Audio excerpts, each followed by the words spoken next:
अध्याय 31वां गुरु की फिक्र। एक बार हमारा एक सत्र मुंबई शहर के बाहर एक आश्रम में हो रहा था, जो कि एक सुनसान क्षेत्र में स्थित है। वर्षा का मौसम था और हर तरफ हरियाली थी।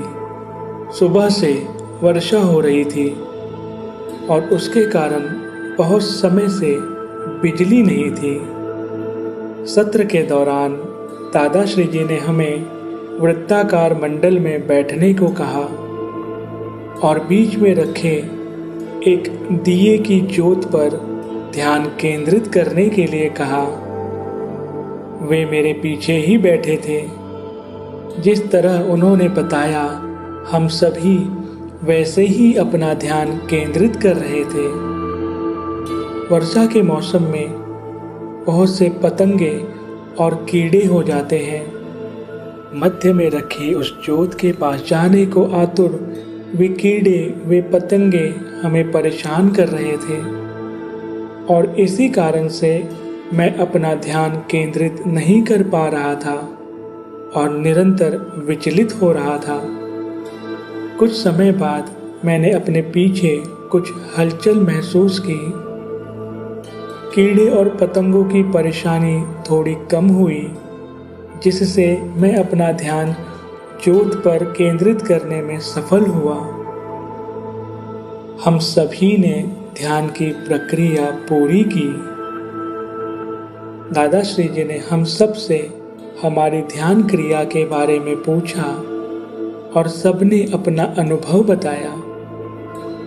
मेरी बारी आने पर मैंने बताया कि शुरुआत में मैं कीड़ों के कारण सभी की तरह विचलित था, पर बाद में मैं ध्यान केंद्रित करने में सफल हुआ। उसके बाद ध्यान का अनुभव बहुत सुंदर था। सभी जानना चाह रहे थे कि ऐसा क्या हुआ कि कीड़ों ने हमें बाद में परेशान करना बंद कर दिया।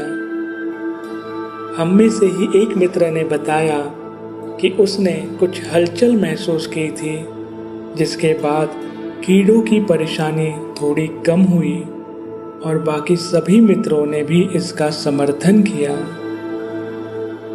तब मुझे एहसास हुआ कि सत्र के दौरान मैंने हवा के झोंके महसूस किए थे, जैसे कि कोई कीड़ों को भगाने के लिए पंखा चला रहा हो। मेरे आंखों से आंसू बह चले, क्योंकि यह कार्य एक ही व्यक्ति कर सकते थे। वे और कोई नहीं बल्कि दादाश्री जी थे।